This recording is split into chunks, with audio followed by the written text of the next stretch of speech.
If you've just lost your job, pause for a moment.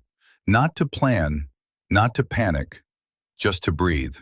Because the first thing that usually breaks after redundancy isn't your income. It's your sense of stability. Your mind starts racing ahead. What does this mean? What did I do wrong? How long will this last? This channel exists for moments like this.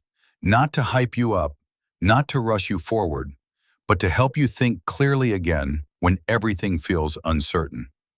Over the next few videos, we're going to slow this moment down.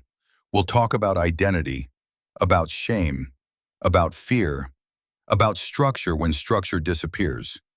Not as motivational speeches, but as systems for getting through disruption without losing yourself in it. You don't need to fix your life today. You don't need answers yet.